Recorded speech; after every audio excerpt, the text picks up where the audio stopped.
साइम खान, सीरत और सबीहा गांव के मैदान में खेलने के लिए जमा होते हैं। हमें यहाँ कुछ अच्छा करना चाहिए।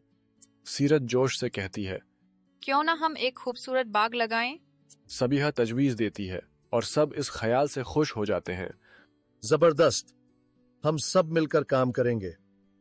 साइम खान खुशी से कहता है, उन्होंने तय किया कि अगले दिन वो बेज पानी और पौधे लेकर आएंगे।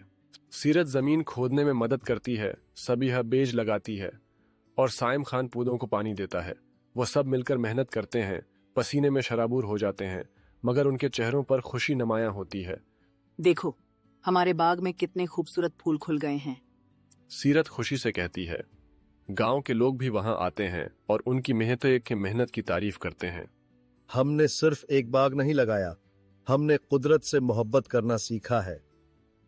साइम खान कहता है, सबकी तरफ देखते हुए, और जब हम सब मिलकर काम करते हैं तो कुछ भी मुमकिन है।